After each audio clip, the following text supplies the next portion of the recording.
dit dans la prière, Biyatra Afridwahi, Akadosh Baruch Hu, mon âme est entre tes mains.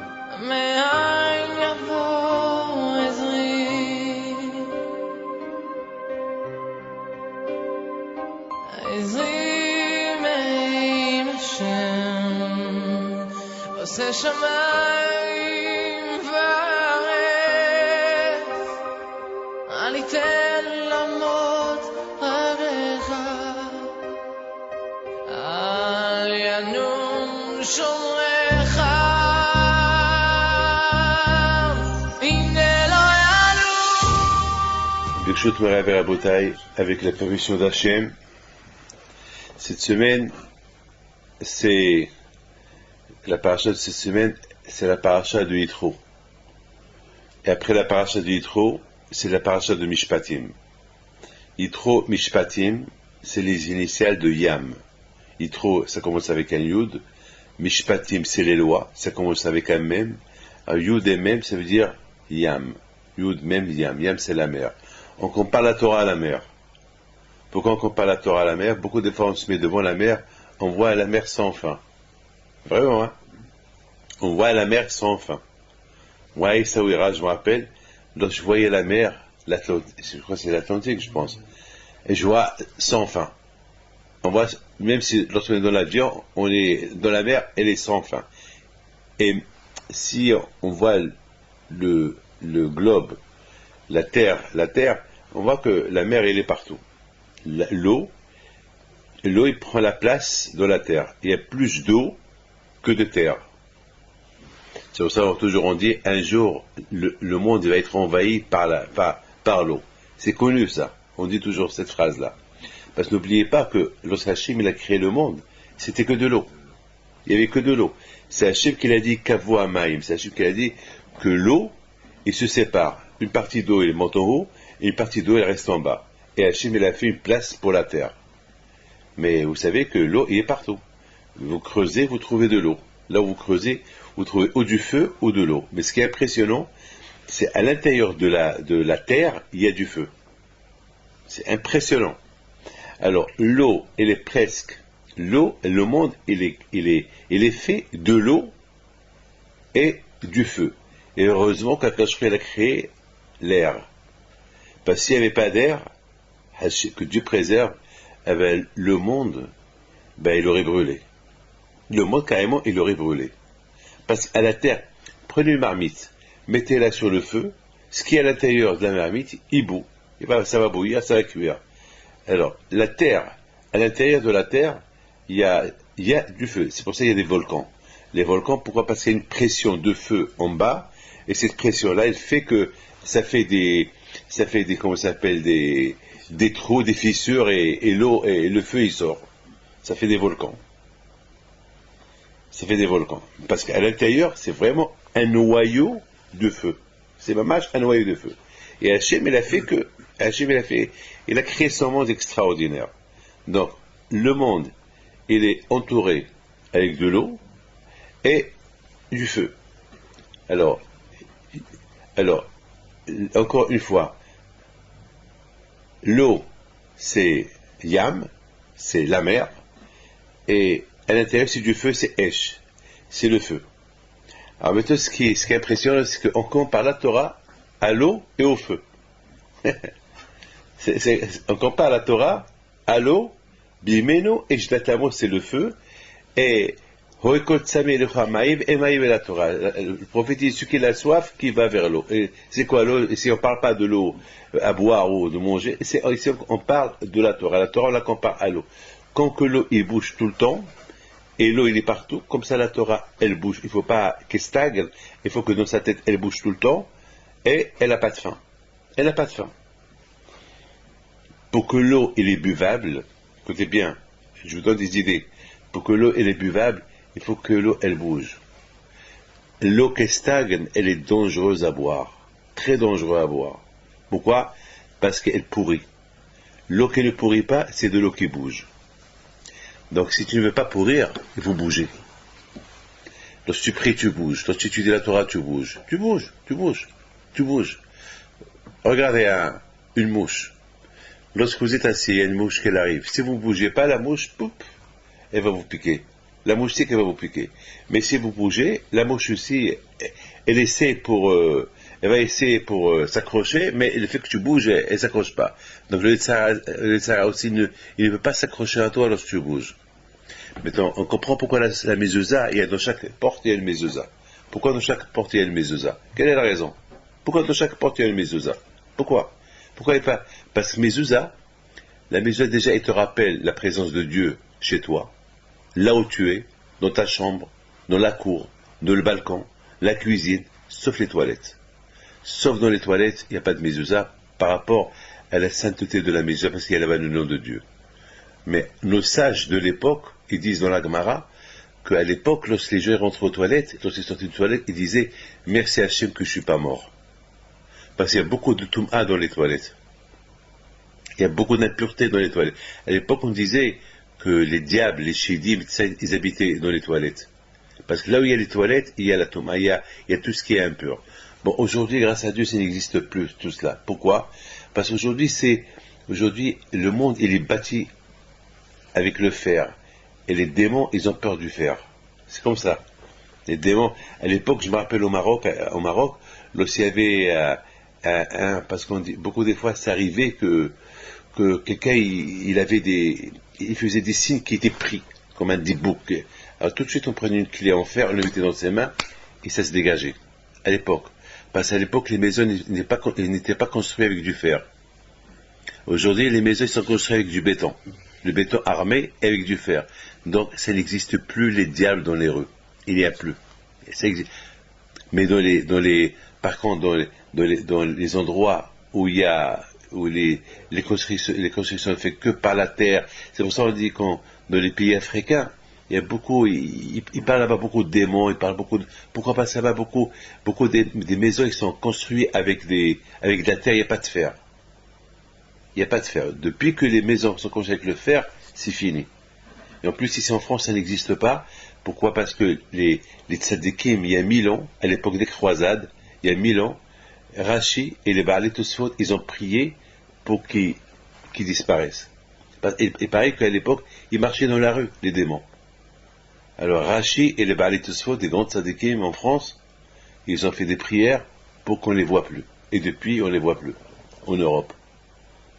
C'est pour ça qu'il y a beaucoup des histoires qui circulent sur Dracula, des histoires qui circulent en Angleterre, les maisons hantées, il y a plein de choses. Je me rappelle en Angleterre, dans une ville Manchester, ils disent qu'il y avait une tête qui se promène. Une tête. Je me rappelle, ils disaient une tête qui se promène. Des anecdotes, des histoires comme ça. Bon, aujourd'hui, ça n'existe pas aujourd'hui. Mon père Alav Shalom, il nous a dit une fois qu'il les a vus. Mais il a dit qu'ils n'étaient pas méchants. Et ceux-là qu'il a vus, c'était ceux qui protégeaient la maison de Rabbi Haïm Pinto. Et ils étaient toujours, c'est Rabbi Haïm Pinto qui les a appelés, il leur a dit, comme ça, il y a des histoires, je ne vais pas rentrer dans les détails. Mais pour vous dire que, d'ailleurs, dans la Torah, écoutez bien, dans la Torah, c'est écrit que lorsque les Égyptiens, ils ont été punis par Hachem pendant les 10 plaies, les Égyptiens, ils ont vu qu'ils n'avaient pas assez de force pour combattre Moshe Rabbeinu. Alors qu'est-ce qu'ils ont fait? Ils ont fait sortir les diables, les démons, pour que eux, ils les aident. Et malgré tout, ils n'ont pas réussi à... Parce que Moshe Rabbeinu, c'est la force d'Hachem. Donc ils n'ont pas... Ça veut dire que un diable, un démon, il n'est rien par rapport à un tzaddik. Un tzaddik, il le domine. Il le domine, il n'a pas peur. Il n'a pas peur. Les tzadikim, on n'a pas peur d'eux. Donc Moshe Rabbeinu, il les a gagnés. Ça veut dire, c'était une. Alors, nos sages, ils disent que les démons, ils ont été créés la veille de Shabbat. C'est que Akadosh Baruch Hu était en train de créer une créature pour servir Adam. Mais étant donné que Shabbat il est rentré, il a arrêté de les créer. Pour vous dire que même Hachem, qui était en train de créer une créature qui devait aider l'homme, et parce que Shabbat il est rentré, Hachem il a arrêté.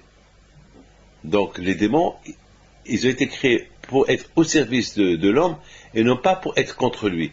Mais malheureusement, le fait qu'ils n'ont pas été finalisés, ils n'ont pas été construits complètement, alors ils font un peu peur. Moi, je les ai jamais vus, mais ils font un peu peur. Mais je n'ai pas peur. Pourquoi? J'ai la croix. J'ai mon âme à Kadosh Baruch Hu. Je vous raconte une histoire. Il y avait une fois un monsieur qui vient chez moi. Il me dit, j'arrive des Indes, c'est un juif. Il me dit, j'ai appris là-bas de la magie. Je dis, ah bon? Il m'a dit, j'ai appris de la magie. Je dis, alors qu'est-ce que tu veux de moi? Il m'a dit, je voudrais que vous fassiez une démonstration. Et vous, j'ai beaucoup entendu parler de vous, et je veux que vous aussi, vous me faites une démonstration, qu'est-ce que vous pouvez faire? Bébé, je vous ai pardonné, j'ai eu peur. Quelle démonstration il va me faire celui-là? J'ai eu peur, je dis, qu'est-ce qu'il va me faire? J'ai eu peur, je sais qu'il y a des gens capables de faire. Et c'était la rue d'Hauteville, il y avait avec moi Hanania. Et à un moment donné, je voulais me lever et sortir là du bureau. Mais après, j'ai dit, si je sors, je vais lui montrer une faiblesse. Alors, et à cette époque, j'avais une longue table et pesait moins 2 tonnes. Une table en marbre, qui m'a donné à un certain monsieur Mouyal. Une table immense qu'il avait chez lui, il me l'a donnée. Mais une table, elle pèse au moins 2 tonnes. Et voilà, à un moment donné, je lui dis, qu'est-ce que tu peux faire, quoi? Il me dit, je vais mettre en l'air cette table. Mais vraiment, déjà son visage, il faisait peur. Il avait un visage, il avait une petite moustache, il faisait vraiment un démon. Vraiment, il faisait peur. Et de plus, il me dit, vous savez que je peux tuer quelqu'un de loin. Il a fait sortir une poupée. Je dis, mais t'es fou, tu peux tuer quelqu'un de loin? Il m'a dit, oui, ça peut marcher. Mais je l'ai jamais fait, mais ça peut marcher. Je dis, mais pourquoi tu fais ça? Pour quel but? Pourquoi tuer quelqu'un? Si Dieu a donné la vie à quelqu'un, pourquoi toi tu veux prendre la vie? Pourquoi? Qui tu es un Dieu? Il m'a dit, si j'ai cette capacité de faire, ça veut dire que c'est Dieu qui me l'a donné. Je dis, d'accord, mais Dieu a donné aussi la capacité aux tzadikim de faire quoi que ce soit, mais les tzadikim, ils vont pas faire du mal à l'être humain. Et si Hachem veut détruire le monde, il peut le faire, mais Hachem ne le fait pas. Parce que Hachem ne veut pas le faire. Après, il me dit, bon, je suis pas venu là pour discuter, là, je suis venu pour faire une démonstration. Alors là, Ollaham, il m'a fait peur. Bon, je le regarde, je lui dis, alors fais. Et soudainement, je vois la table, elle bouge. Une table qui pèse, que pour la lever, il faut au moins 10 personnes, 10, 15 personnes. Pour la bouger, au plus même. Et je vois que la table, elle bouge. Et avant qu'il la mette en l'air, je lui dis, tu arrêtes. Là, je vais te faire montrer ce que je peux faire. Je vais t'enterrer sous cette table. Ah, maintenant, arrête tout de suite. J'ai pris de l'ampleur, et je lui ai dit, maintenant tu arrêtes. Maintenant, je vais te montrer ce que je peux faire. Dès que je lui ai dit, je vais t'enterrer sous cette table, il me dit, j'abandonne. Alors que moi, je ne savais même pas quoi faire. J'étais perdu devant lui. Mais voilà, de là déjà vous voyez la puissance de Dieu. Le fait que j'ai prié à Hachem, aide-moi contre celui-là, donc ma parole est devenue une arme. J'ai rien fait, que la parole. La parole, c'est ça, la parole d'Hachem. La parole, c'est ça les tzadikim. Les tzadikim avec la parole, ils peuvent faire tout. Moi, quelle force j'ai moi de la sorcellerie et tout ça. Mais la parole d'Hachem. On prie pour quelqu'un pour qu'il guérisse. Après, je raconte une belle histoire. Alors, vous voyez que c'est là qu'il s'est arrêté. Je dis, alors, maintenant, tu sais ce que je peux te faire? Donc, tout ce que tu as appris aux Indes, c'est du bidon. Alors maintenant, fais tes chouvas. C'est pas bien ce que tu fais. Et j'ai commencé à lui parler. Donc, cette force-là de la sorcellerie, elle vient avec les diables. C'est les diables qui... Donc maintenant, on comprend très bien que le diable, la touma, l'impureté, elle n'a pas de force avec l'eau. Elle n'a pas de force avec l'eau. C'est de la folie, ça. Hein? C'est de la folie. C'est-à-dire qu'un sorcier, lorsqu'il est dans l'eau, il devient impuissant. Mais lorsqu'il est en dehors de l'eau, il peut faire de la sorcellerie, il peut faire de la magie, etc., etc. Mais de la question qu'on m'a posée, c'est sur l'Égyptien. Que lorsque par Moshe Rabbeinu, il a porté la première plaie sur l'Égypte, c'était quoi? C'était quoi? Nous, dis-moi. La première plaie, c'est le sang.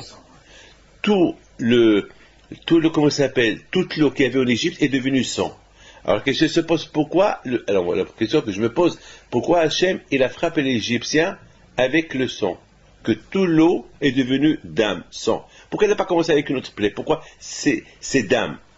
Pourquoi? Et la dernière plaie, c'est quoi? C'est Makat Vechorot. C'est les premiers-nés qui sont morts.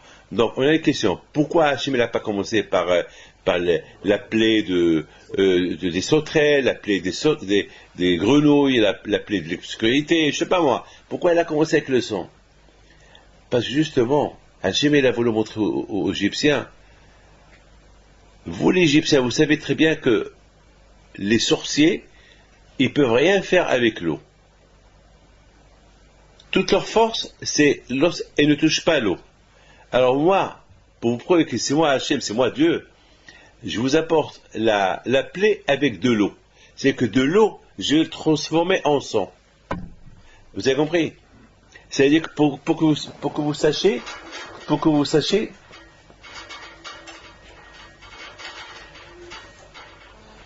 vous sachiez que ma force, c'est ma force de Dieu, pas une force de magique.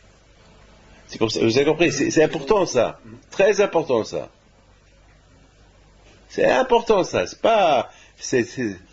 Ah maintenant, mais Rashi sur place, qu'est-ce qu'il dit? Il dit que les Égyptiens, ils ont commencé à faire Zamak, pareil que Moshe Rabbeinu, ils ont commencé à vouloir changer l'eau en sang. Ils n'ont pas réussi, mais ils ont fait sortir les diables, les Shidim, pour les faire. Et ils ont fait. Pour vous dire que les diables, ils ont une puissance. C'est que les diables, ils ont une grande puissance, que même les diables, ils ont changé l'eau en sang. Mais,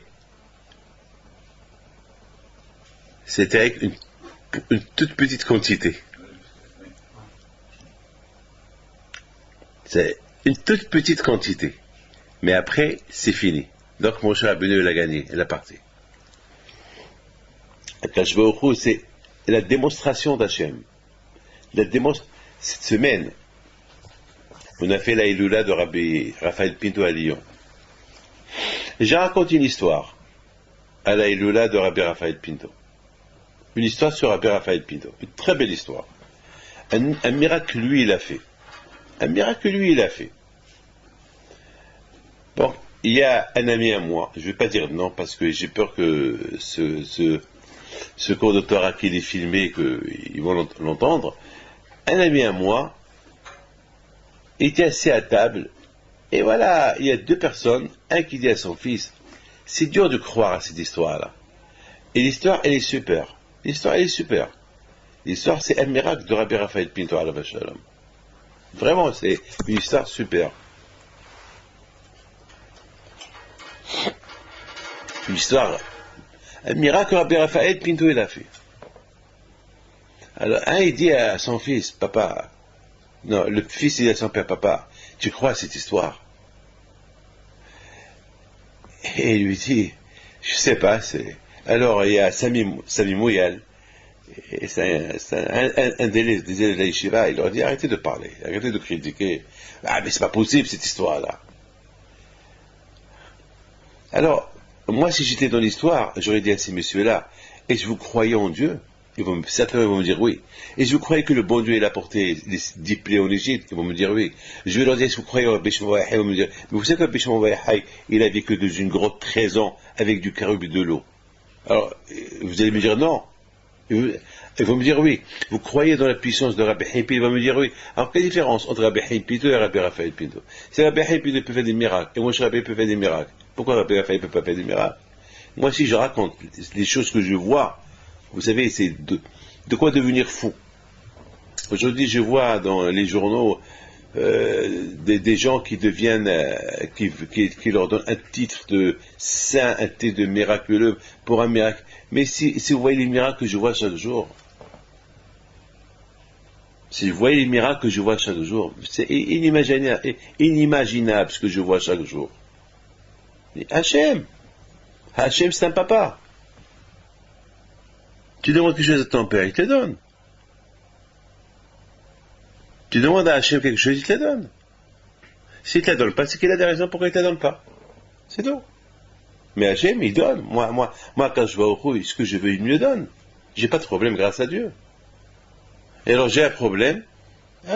J'ai un problème parce que, pour des raisons que je ne sais pas pourquoi j'ai ce problème, eh bien, ou Hachem, il m'aide, ou Hachem, il m'aide pas. C'est tout. Mais ça, s'il ne m'aide pas, ça ne veut pas dire que je vais mettre en doute Hachem. Je veux pas. Si un jour mon père, je lui demande quelque chose, il ne me le donne pas, c'est pas parce qu'il ne me le donne pas, je vais le mettre en doute, mais c'est toujours mon père. Je vais être un peu en colère, mais c'est toujours mon père. Mais après, il va me dire, tu sais, David, pourquoi je ne t'ai pas donné? À cause de ça et ça et ça. Ah, papa, tu m'excuses. Je ne savais pas. C'est tout. Écoutez, je vais demander à mon père du poison. Est-ce qu'il va me le donner? Je vais supplier mon père, papa, donne-moi du poison. Il ne va pas me donner, il n'est pas fou. Alors pourquoi? Parfois, on demande à Kadosh Baruch Hu quelque chose qui nous semble bien, mais pour le bonheur, c'est du poison qu'on lui demande.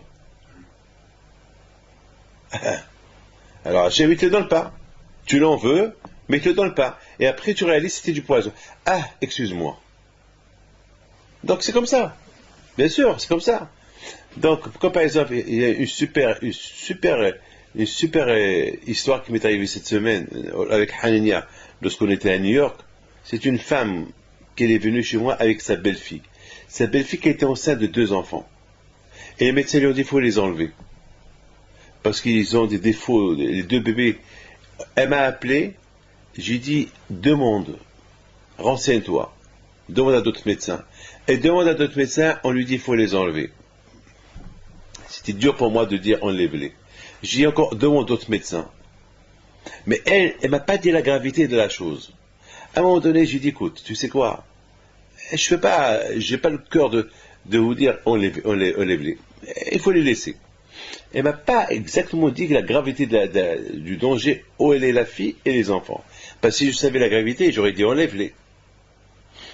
Mais elle m'a pas dit la gravité de la chose. Elle m'a dit, Stam, il y a un problème. Alors, problème, moi je suis pas un médecin. Alors, à un moment donné, c'est pour ça que j'ai dit, demande au médecin, et le médecin, je lui dis, enlève. À un moment donné, j'ai dit, demande à un posek, demande à un rave. Parce que ça c'est la vie, ça c'est la vie de 2 bébés. Et le rave, il dit, va à tel et tel endroit. Et la peau, elle tournait autour. Elle m'appelle moi, je lui demande au rave, elle appelle le rave il dit, je ne sais pas. Et les médecins disent, il faut l'enlever. Et entre-temps, le temps, il passe. Et les pauvres, ils ne savaient pas quoi faire. La belle-mère, elle ne sait pas quoi faire. La mère de la fille, elle ne sait pas quoi faire. La femme enceinte, elle ne sait pas quoi faire. Et voilà, elle rentre dans son 6e mois. Et les médecins, ils disent, qu'est-ce que vous attendez? Et à un moment donné, elle m'a expliqué la gravité de la chose. Là, j'ai eu peur. Là, j'ai dit, mais pourquoi tu ne m'as pas dit ça? Elle m'a dit, ben, j'ai cru que vous savez. J'ai dit, moi, je ne suis pas un prophète, moi. Comment je veux savoir? Ouais, dans la vie, il faut nous dire, faut pas... Même, attends, Akash Baruch Hu nous aide, mais attends, on n'est pas des prophètes. On n'est pas des prophètes, on n'est que des êtres humains, c'est tout. Alors, j'ai commencé à réfléchir, j'ai dit, tu sais, David, c'est cette femme-là, pendant 3 mois, elle tourne autour, et qu'il les a pas enlevés. C'est qu'Hachem, il veut nous en montrer quelque chose. Qu'Hachem, il peut faire. C'est qu'Hachem, il veut pas que ces enfants-là, ils meurent. Même qu'ils ont des problèmes. Je dis, vous savez, madame, vous allez partir faire des analyses. Et chaque fois que vous faites des analyses, appelez-moi. Et va chez le premier médecin, et dit, bon, je pense pas qu'il y ait un grand problème. Mais c'est quand même, c'est un peu dangereux. Mais revenez me voir encore la semaine prochaine. Elle revient encore et lui dit, mais je vois que c'est un peu mieux qu'il y a la semaine dernière. Et finalement, grâce à Dieu, au fur des semaines, les 2 bébés, ils sont en état de sortir en bonne et parfaite santé. Et j'ai vu la femme la semaine dernière avec sa belle-mère à New York. Elle doit accoucher, si Dieu veut, dans quelques temps. En bonne et parfaite santé. Comment vous voyez ça? Mais dites-moi, comment vous voyez ça? Si moi, elle m'aurait dit la vérité depuis le départ, j'aurais dit enlève-les. Mais quelque part, Hachem, il veut nous montrer que c'est lui, enfin, malheureusement, c'est des histoires qui n'arrivent pas avec tout le monde. Mais parfois, quand je vois qu'il fait des scènes spectaculaires comme ça. Il fait des démonstrations que c'est lui le patron, que lui peut changer. Hachem seul, il peut changer la vie. Comme cette femme qui vient chez moi cette semaine et qui m'a dit que sa fille, elle est morte. Elle est morte noyée. Le médecin, il a dit, elle est noyée. Elle rentre chez elle, l'ambulance, elle va pour la prendre, était couverte, déclarée morte. Elle arrive à l'hôpital, elle ouvre ses yeux. Comment vous voyez ça? C'est Hachem, c'est Akadosh Baruch Hu. C'est Akadosh Baruch Hu. C'est Akadosh Baruch Hu, Shabbat Shemolad. Il y a un Israélien qui est parti aux Indes. Vous savez, les Israéliens, c'est la mode. Après l'armée militaire, ils partent aux Indes, ils partent en Indonésie, ils vont, je sais pas, ils font des, je sais pas, bon, je veux pas rentrer dans les détails. Ils croient trouver un peu du spirituel. Voilà, c'est une histoire qui est fameuse, hein. Il y a un monsieur, il y a un gourou là-bas aux Indes que, à un moment donné, les gens qui allaient chez lui, ils faisaient teshuva. Les Israéliens qui approchaient, ils faisaient teshuva.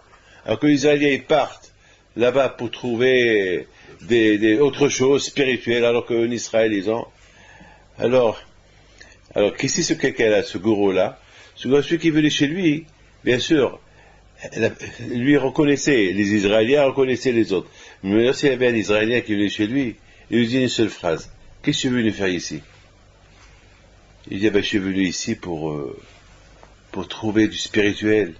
Il le faisait rentrer dans une chambre, il lui fait sortir une mezouza. Il dit: tout d'abord, si tu veux commencer avec moi, il faut que tu embrasses cette mezouza. Cette mezouza. Le juif qui la voit dit: mais ça, on a de partout ça en Israël. Je suis pas venu d'Israël ici pour embrasser ça. Il dit: vous avez tout en Israël, vous avez la Torah, vous avez votre Dieu en Israël. Qu'est-ce que tu viens faire chez moi ici? Qu'est-ce que je vais te donner ici? Vous laissez vous laissez l'essentiel, vous venez chez moi. Mais vous êtes connu. Ouais, je suis connu. Ceux qui ne sont pas juifs, je les aide. Mais les juifs, moi-même, ma force, elle vient de cette mezouza. C'est de la folie. C'est une histoire qui est très connue en Israël. C'est une histoire qui est très connue en Israël. Je l'ai entendue plusieurs fois. Donc vous voyez que Hakadosh Baruch Hu, le jour de Matan Torah, Hakadosh Baruch Hu, il a fait une démonstration extraordinaire. Laquelle? La démonstration extraordinaire qu'il a fait à Hakadosh Baruch Hu, c'est quoi? C'est que Hachem, tout d'abord, il a présenté la Torah à tout le monde. Alors, nos sages, ils disent que tout le monde, toutes les nations ont refusé. Alors, la question se pose: comment ils peuvent refuser? Est-ce qu'on peut refuser à Dieu? C'est lui le Créateur. Vous imaginez que vous avez un patron et vous dites acceptez ça, vous lui dites non et vous jette. Un roi qui a la puissance de tuer, et te dit fais ça, tu dis non, il te tue. Comment les nations on peut refuser à Dieu? Que à tel point que Hachem il devait la donner aux Juifs. Et les Juifs, à Akadosh Baruch Hu les a menacés. Parce que ça veut dire que les Juifs eux-mêmes, ils auraient pu dire non. Et Hachem leur a dit: si vous ne l'acceptez pas, je vous tue. Parce que si vous ne l'acceptez pas, les nations, ils ont dit non. Vous dites non, pour quelle raison je maintiens le monde? J'ai créé le monde avec la Torah. C'est pour ça que je vous ai donné tout à l'heure une introduction. Le monde, le bon Dieu a créé le monde avec l'eau et le feu. À l'intérieur, il y a du feu. Et à l'extérieur, il y a de l'eau. Pour vous dire qu'un homme, s'il va accepter le joug de Dieu, il faut pas que ça soit uniquement de l'intérieur, de l'extérieur. Voilà, je suis juif de l'extérieur, mais il faut aussi être juif. Je dis pas le mot juif, je dis il faut être croyant aussi de l'intérieur. Que ce soit juif ou n'importe quelle religion. C'est pas avec dire j'aime Dieu avec la bouche et le cœur il est loin. Il faut aimer Dieu et avec le cœur et avec la bouche. Ça veut dire il faut être prêt à faire n'importe quoi pour le bon Dieu. Celui qui aime Hachem, il faut, c'est pas un qui dit j'aime Hachem, j'aime Dieu. C'est vrai, tout le monde aime Dieu. Mais il faut aimer Dieu avec le cœur aussi. C'est pas j'aime Dieu, mais lorsque il y a quelque chose qui me gêne, je fais un. Alors non, si tu aimes Dieu, il y avait quelqu'un qui était à côté de moi.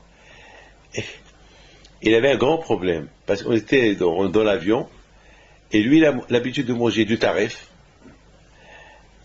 Et là, il se trouve qu'il est en face de moi. Et on était en business class, et moi, on m'apporte mon repas cachère, et lui, il sait pas, il me dit, Rabbi David, je peux manger les salades? Alors lui a apporté le repas. Je lui dis, si j'étais pas là, qu'est-ce que tu aurais fait? Il m'a dit, par respect à vous, je mange. Je vais pas manger, je vais manger que des salades si vous me permettez. Mais si vous n'étiez pas là, malheureusement, je mange. Je dis, pourquoi on n'a pas le droit de manger ce repas-là d'Air France?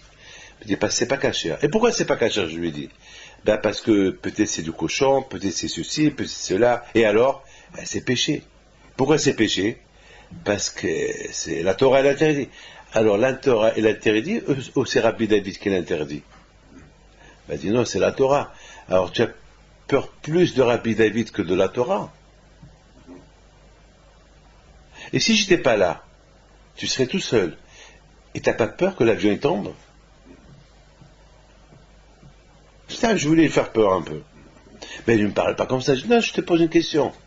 Si, par exemple, il y a une gezerah sur l'avion, et qu'un juif fait une bracha, la gezerah, elle est annulée. Et toi, tu viens, tu manges. Parce que Rabbi David, il n'est pas là. Donc c'est Rabbi David, tu as peur de plus de Rabbi David que du bon Dieu.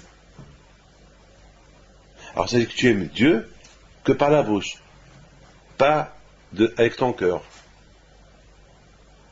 Il me regarde, il me dit, c'est une bonne leçon, je ne vais pas manger, je vais crever la faim. Je dis non, moi j'ai à manger, tiens mon plat, prends-le. Beaucoup des fois les gens ne pensent pas comme ça. Mais c'est vrai que les gens, ils pensent comme ça, ils vont aimer Dieu avec leur cœur aussi. C'est que les gens, ils ne savent pas. Là, je dis, j'aime Dieu. Non. Hachem, lorsqu'il a créé le monde, il a créé le monde de l'intérieur et de l'extérieur. Le feu et l'eau. L'eau, c'est cool, mais le feu, c'est le sacrifice. C'est ce qui brûle. C'est j'aime Dieu, mais il faut aimer Dieu. Il faut aimer Dieu avec ton cœur. Et le cœur, il est à l'intérieur. Au premier Odecha avec ton argent. L'argent, c'est l'extérieur. Mais ils sont dans la poche. Il faut le faire sortir aussi. Voilà l'amour de Dieu. C'est pas que j'aime Dieu avec la bouche. Par exemple, lorsque Hachem, il a dit au Bnei Israël, écoutez bien ça. Lorsque Hachem, il a dit au Bnei Israël, avant la mort des premiers-nés, je vais arriver, et il faut mettre du sang à la porte de chaque maison et au plafond. Et lorsque moi je vais voir le sang, je vais sauter. La question se pose, est-ce qu'Hachem, il a besoin de voir du sang? Mais Hachem, c'est Hachem. Hachem, il sait qui c'est Pinto, qui c'est Benichou, qui c'est Azran, qui c'est Azan, qui c'est Cohen, qui c'est Lévi. Hachem, il sait. Et si Hachem, il va voir la maison, il y a du sang, il va la sauter. Alors les Égyptiens aussi vont dire aux Juifs, donnez-moi un peu de sang que je le mets chez moi à la maison, comme ça le bon Dieu va sauter. Certainement ils ont fait ça. Mais Hachem, il n'a pas sauté leur maison.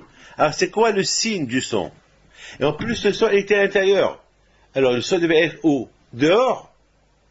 Oui ou pas? Pour que le bon Dieu voie. Alors ils ont dit, Hachem il n'a pas besoin d'eau.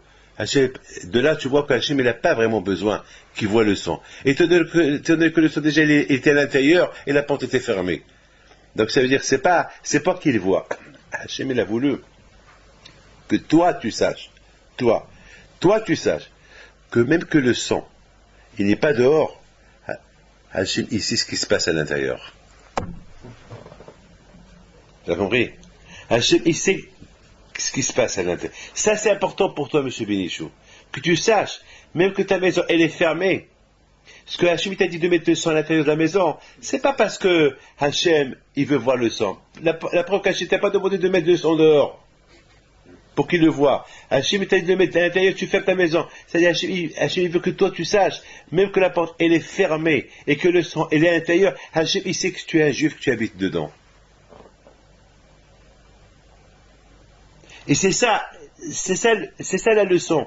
La leçon, c'est qu'un homme, il doit savoir qu'il y a un Dieu, qui sait ce que tu penses dans ton cœur. C'est pareil qu'Hachem, il voit ce que je fais. Hachem, il sait, il voit ce que tu fais, et Hachem, il sait ce que tu penses, et dans ta tête, et dans ton cœur. Ça, c'est important pour vous de le savoir. Et, en plus, il y avait, le sang était dans le mashkov, dans le plafond. Pourquoi dans le plafond? Aujourd'hui, il n'y a pas. On ne fait pas dans le plafond. À l'époque, on faisait la harosette symbolique à la porte de la maison, mais pas sur le plafond.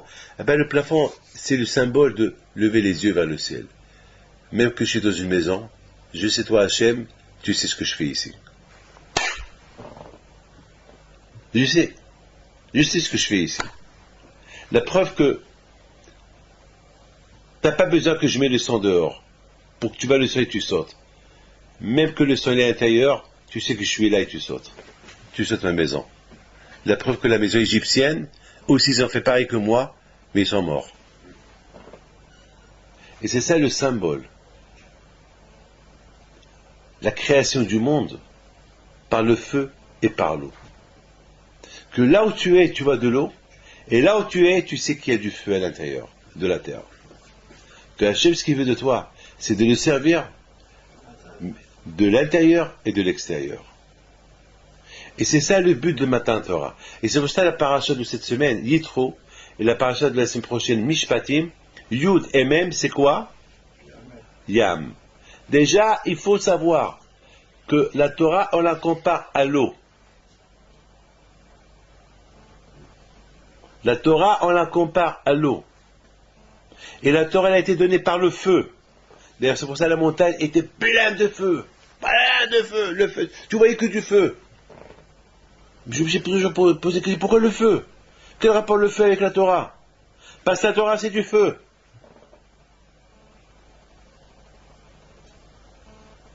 La Torah, c'est du feu. Comme que le feu, il brûle, la Torah, elle brûle aussi. Celui qui ne la respecte pas, il sera brûlé par la Torah. La Torah, elle va venir se venger de lui. Maintenant, on comprend. Hachem, il va chez les nations. Écoutez bien. Hachem, il va chez les nations. Il leur propose la Torah. Je ne pense pas que les nations, ils ont pas voulu accepter la Torah. Mais, ils ont dit, bon, on accepte. On accepte uniquement ce qui est écrit dans la Torah. Mais il ne faut pas qu'on cherche ce qui est au-delà de ce qui est l'intérieur de la Torah. Ça, c'est pas parce qu'on le fait. C'est pas parce qu'on utilise le cœur aussi. Alors on fait. Parce qu'on a posé une question, on a dit, mais comment les nations, ils ont refusé, ils ont dit non. Ça veut dire, quand je a dit, il leur a proposé la Torah, je vous donne la Torah, alors il dit, la Torah, Maktiva, qu'est-ce que c'est écrit dans la Torah? Qu'est-ce que c'est Maktiva? Il a dit, nous, on respecte uniquement ce qui est écrit dans la Torah. Mais il ne faut pas nous demander de faire ce qui est dedans de la Torah. Ça veut dire, ce qu'il y a dans notre cœur. On fait. Quand je dis ça, non. La Torah, c'est de l'intérieur et de l'extérieur. C'est pareil que c'est. C'est pour ça que quand je dis au Bnei Israël, je vous propose la Torah. Vous l'acceptez telle qu'elle est, c'est même pas la peine de... Si vous l'acceptez, il faut l'accepter Emaïm et Esh. Il faut accepter et ce qui est écrit et ce qui n'est pas écrit. C'est-à-dire que ce qui n'est pas écrit, ce qui est invisible. Avec ton cœur aussi. Et c'est la raison pourquoi les Juifs, ils ont dit Naase Benishma.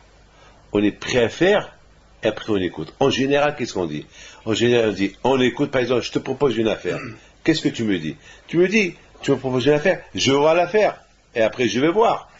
Mais là, ils ont dit, on veut, on la veut, après on entend que c'est écrit. C'est-à-dire, on accepte l'affaire. Parce que la Torah s'appelle affaire. La Torah s'appelle Esek. Business. C'est du business la Torah.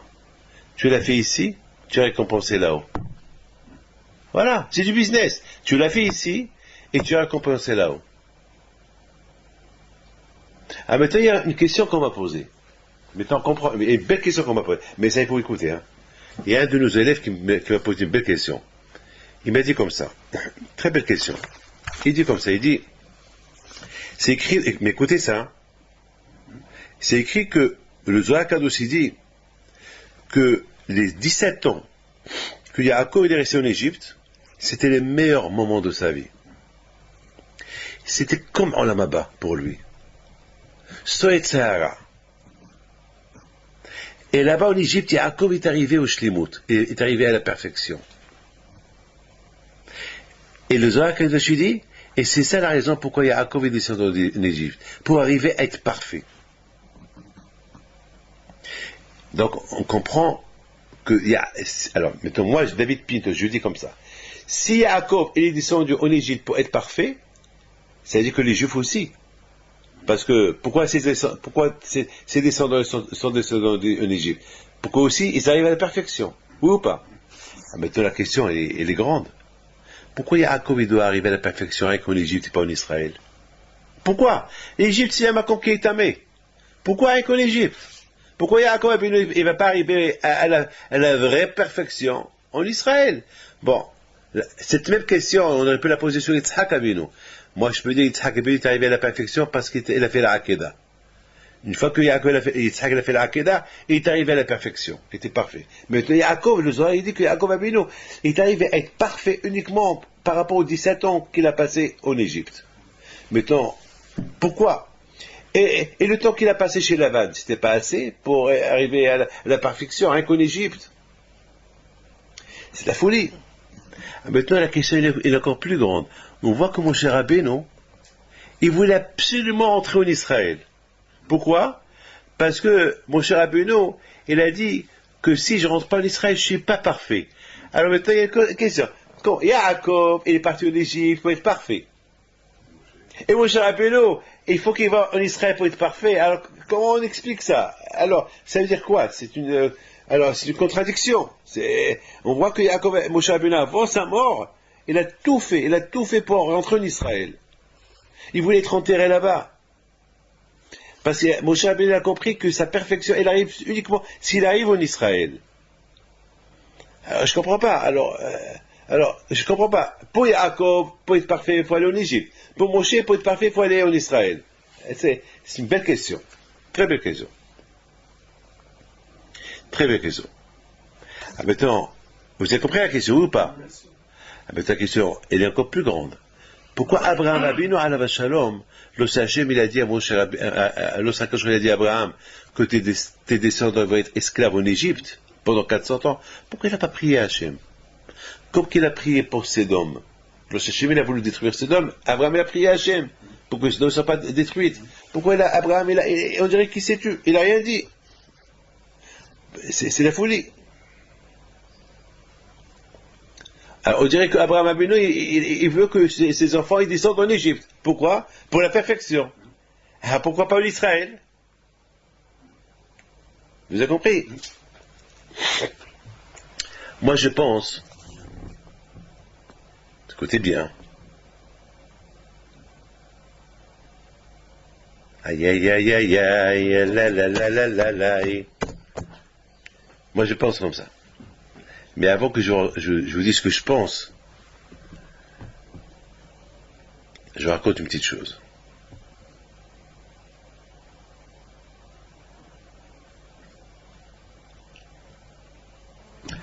La semaine dernière, j'ai fait du chantage à Dieu. J'avais un problème. Et j'ai dit à Dieu, tu m'aides pas. Vraiment, j'avais un problème. Il y a 2-3 semaines, pardon. Il y a 2-3 semaines. Il y a quelqu'un qui m'embête. Il veut prendre de l'argent de moi. Voilà, je vous le dis. En Israël. Il voit que la yeshiva en Israël, et alors, il m'a attaqué. Parce qu'il travaille chez nous, on l'a jeté pour des raisons, Et il me dit il faut que je lui donne une grosse somme d'argent. Et pour moi, c'est du vol. Et il a commencé à menacer, et si tu fais pas ça, je vais dire ça, je vais dire ça, je vais dire ça. Ça dure depuis longtemps. Et chaque fois, il menace, il écrit des lettres, il menace. Un jour, il y a 2 semaines, il y a 3 semaines, je dis à Dieu, Hachem, qu'est-ce que tu veux que je lui donne de l'argent volé? C'est du vol si je lui donne. Tu sais, Hachem, qu'il ne les mérite pas. C'est ce qu'on appelle, c'est de la racaille, c'est de la raclette, c'est de la raquette. C'est quoi ça? Il n'a pas peur de toi, et en plus, j'ai pas. C'est que si je lui donne, j'aurais pas de quoi donner à ceux qui étudient la Torah. Alors, en plus c'est un juif, en plus c'est un religieux. Je ne sais pas ce qui s'est passé. Il a fait des bêtises. Il a falsifié des lettres avec sa main. Il est devenu fou. Après, il a encore falsifié des lettres. Alors, ces lettres-là, il s'est contredit là, jusqu'à qu'il est tombé dans une panne extraordinaire que lui-même il s'est grillé. Il sait plus s'il va à Din Torah, la justice religieuse, il est perdu, il a perdu. Et s'il va civil, il a perdu parce qu'il s'est moqué des deux. Le bon Dieu l'a rendu fou. Maintenant, c'est lui qui me demande que j'arrête toute poursuite contre lui. C'est Hachem. J'ai dit à Hachem, dis-moi, quand que je donne, je donne. Mais après, si je la fais, après, si j'ai pas d'argent pour payer ceux qui étudient la Torah toute la journée, c'est ta faute. Parce que tu sais qu'il veut voler. Parce que moi, l'argent que je reçois, c'est les gens qui ont le cancer. C'est les gens qui sont malades. C'est les gens qui apportent la tzedaka. De cet argent que je reçois, c'est péché de me la prendre. Passer de l'argent des gens, et je ramasse l'argent 10 euros, 5 euros, 20 euros. Pourquoi les gens ne croient pas que les gens sont riches, les pauvres? Même si on entend que quelqu'un a donné 1000 euros, 1500 euros, cet argent-là, il va aux étudiants, il va aux pauvres. Il y a par exemple quelqu'un qui est venu chez moi hier, que sa femme ait la grave maladie. Il m'a donné un don pour sa femme. Pour que les gens ils étudient la Torah pour la guérison de sa femme. Et moi, je vais donner cet argent-là à un voleur. C'est très dangereux d'utiliser cet argent-là. C'est de l'argent grave. C'est l'argent des malades. L'argent des problèmes. Cet argent-là, ils doivent aller uniquement, c'est ceux qui sont nécessiteux. Parce que ces nécessiteux-là, ils vont prier pour eux. Alors maintenant, je suis en train de ramasser de l'argent pour une femme qui est morte à l'âge de 46 ans et qu'elle a laissé 7 orphelins. Et ces 7 orphelins, ils sont éparpillés. Et là, j'ai créé un petit fonds pour que ces enfants-là, on les met chez la grande fille, et c'est elle qui va s'occuper d'eux. Pour ne pas que la DAS elle met les mains sur ces enfants-là et les éparpille à gauche et à droite. Mais la DAS, elle a accepté que la grande fille, la DAS israélienne, elle a accepté que la grande fille, la grande sœur, elle s'occupe d'eux. Mais elle a besoin de l'argent. Il faut qu'elle change de maison, il faut et c'est des enfants, les pauvres. Déjà, ils n'ont pas de père, et ils ont perdu leur mère. Alors, et quoi, de cet argent-là, je vais le donner à un voleur? Hein? C'est pas logique. Et j'ai des cas comme ça. Tout le temps, j'ai des cas comme ça. Plein de cas comme ça. Plein de cas comme ça. Alors, quand quelqu'un, par exemple, il vient chez moi, il écrit ce livre-là. Il n'a pas de quoi le payer. Mais c'est un livre de Torah. C'est un gros livre de Torah qui peut servir à tout le monde. Le pauvre, mais il a écrit un livre de Torah. Alors, au lieu qu'on l'aide à ce monsieur-là, on va donner son argent à quelqu'un. Quand je vois au qu'il fait, quand je vois, il dit, bon, David, tu as crié, tu as prié, Besséda, je t'écoute. Je t'écoute. Et quand je vois au Bilbel, quand je vois Bilbel autant, quand je vois au il a rendu foi à ce monsieur-là. Il a fait des bêtises. Et beaucoup de fois, j'ai eu des gens qui ont voulu me faire du mal. Au départ, jamais j'insulte. Jamais j'insulte. J'ai pas le droit d'insulter. J'accepte tout ce que le bon Dieu me fait, j'accepte. Mais j'ai prié à Kadosh Baruch Hu. J'ai prié à Hachem. Hachem ne punit personne, mais moi, aide-moi. Ou bien, si tu veux pas m'aider, alors je fais ce que je veux. Après, il ne faut pas m'en vouloir après. Il faut avoir la Emouna quand je me répond. Écoutez bien, c'est quoi la perfection de l'être humain, de Yaakov Abinu? Yaakov Abinu, alayhi salam, tout ce que Hachem il a voulu que nos parents y passent comme épreuve, et qui vont résister ces épreuves, s'ils le sont pour nous. Hachem il a vu que les Juifs, plus tard, ils vont être des esclaves à gauche et à droite. Ils vont être dans l'exil. Et le but de l'homme dans la vie, c'est d'arriver à la perfection. Et pour arriver à la perfection, c'est pareil qu'en Israël. Même en dehors d'Israël. Parce que déjà peuvent dire, ah, puisque je suis en dehors d'Israël, alors je ne suis pas obligé d'être parfait. C'est pas de ma faute. Hachem m'a créé, c'est pour être en Israël. Et puis je sais pas en Israël, je suis au Maroc, je suis en Tunisie, je suis en France, je suis en Amérique, je suis en Angleterre. Alors je suis pas obligé. J'habite avec les non-juifs et je suis pas obligé. Alors Hachem va dire, non, regarde Yaakov. Yaakov lui-même. Et lorsqu'il est parti il est né en Israël, et après il est parti chercher ses femmes, et malgré tout, il a eu des enfants, et malgré tout, il n'est pas arrivé à la perfection. Il est arrivé à la perfection uniquement en Égypte. C'est-à-dire que même en Égypte, il a su maintenir qu'il est un bon juif. C'est-à-dire c'est une leçon pour tout le monde, une leçon pour tout le monde, à savoir que le plus important, c'est que avec la Torah, tu peux être parfait là où tu es. C'est pareil qu'en Israël. Et c'est la raison pourquoi la Torah, le Zohar, il dit que même Yaakov Avinu, parce que beaucoup de fois, déjà, ils vont dire, j'habite en France, j'habite pas en Israël, j'habite en France, puis je suis en France, je suis pas obligé. Non! Regarde Yaakov, le contraire, parce que tu es en exil, c'est là que tu es obligé. D'ailleurs, même Yaakov Avinu, il s'est dit, puisque maintenant je suis en Égypte, et mon fils est le roi des rois, Yosef, alors il a pu dire, bon, maintenant je vais me reposer. Non! Mais Dafka, non seulement qu'il ne s'est pas reposé, mais là-bas il a étudié la Torah, il a fait des shivot, il est arrivé à la vraie perfection. Donc la perfection, elle n'est pas uniquement là où tu te sens bien. La perfection, lorsque tu es quelque part où tu n'es pas bien, là-bas aussi, il faut travailler pour être parfait. Les Juifs qui étaient au Auschwitz, les pauvres. Et là. Ces Juifs qui étaient aux Juifs, les pauvres. Et peut-être leur perfection, ils sont arrivés à être parfaits uniquement au moment qu'ils sont morts. Et pourtant, les pauvres, pourquoi? Justement, parce qu'au moment qu'ils vont être brûlés, ils auraient pu penser, c'est ça, à quoi bon? J'étais juif toute ma vie pour qu'il m'arrive ça. Pour que maintenant je suis brûlé comme un chien. Justement, c'est ça ce que le bon Dieu veut, que tu penses que j'aime Dieu, même au moment qu'on va me brûler, j'aime le bon Dieu. Donc, en pensant ça et en faisant ça, tu arrives à la perfection. Maintenant, on comprend pourquoi Moshe Rabbeinu voulait partir en Israël. Pourquoi? Parce que Moshe Rabbeinu, jamais il habite en Israël. Yaakov Avinu, il habite en Israël.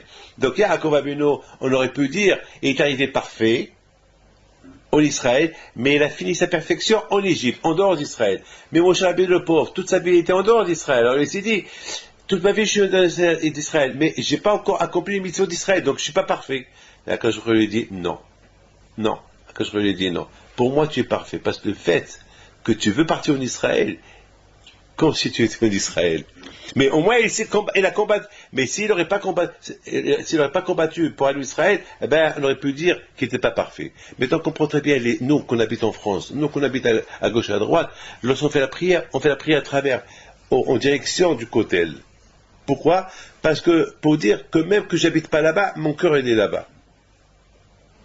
Et c'est pour ça, ce qu'on appelle, il faut toujours être en contact, il faut toujours aimer la terre d'Israël. Pourquoi? Parce que il y a beaucoup de mitzvot qui sont liés avec Israël, et le fait qu'on n'habite pas en Israël, on ne fait pas ces mitzvot-là. Pas ces mitzvot-là qui vont te rendre parfait. Mais le fait déjà que tu pries ta prière en direction d'Israël, le fait que tu aimes Israël, et tu aides les pauvres d'Israël, tu aimes les yeshivot d'Israël, donc, tu arrives à la perfection même si tu n'habites pas là-bas. Mais il y a beaucoup des Juifs qui ne veulent pas habiter en Israël.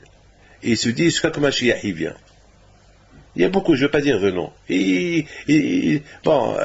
C'est leur problème. Nous, non, nous, on est contents qu'il y a Eretz Israël.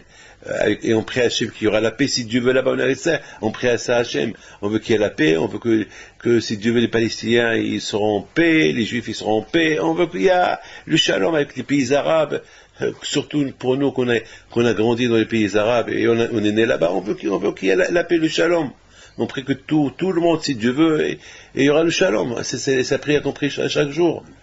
On ne veut pas hassu shalom. Donc on voit que, mais on comprend très bien Abraham Abinu.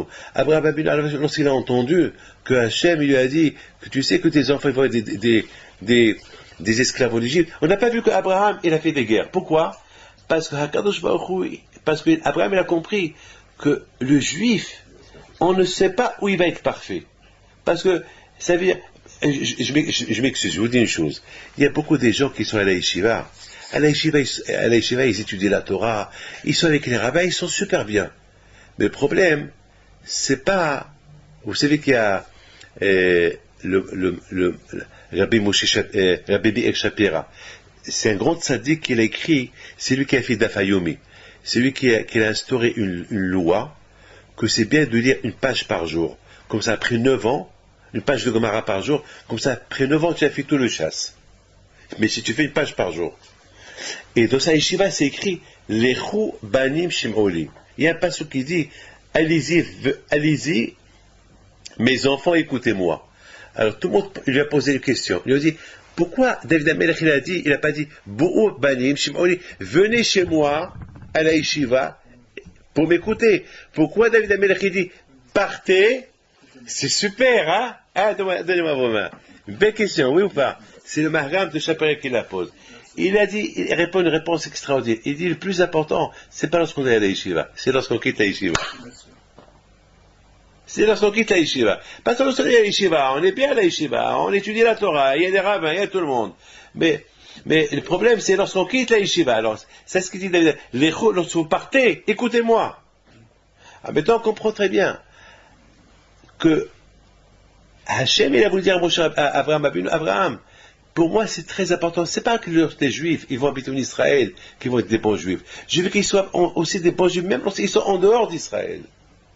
Alors, une fois qu'ils vont être en dehors d'Israël, c'est pour ça que il a dit à Abraham Abinu, je veux qu'ils souffrent en Égypte et ils atteindront comment ça s'appelle, la perfection une fois qu'ils vont rentrer en Israël.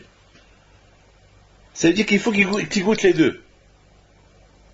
Mais une fois qu'on est resté Israël avec le Beth Amikdash, on n'a plus besoin de sortir de Eretz Israël. Parce qu'on a atteint la perfection. Mais maintenant qu'on est en exil, la perfection, elle est que toujours notre tête, elle doit être vers Israël. Même si on n'habite pas là-bas. Donc voilà la semaine de Matan Torah. La semaine de Matan Torah, elle est comme ça. C'est Yeratzon Kakash Baruch Hu. Il vous donne à vous tous la santé, bracha, v'atzlaha. Et sachez une chose, que lorsqu'on tient la Torah, on réussit.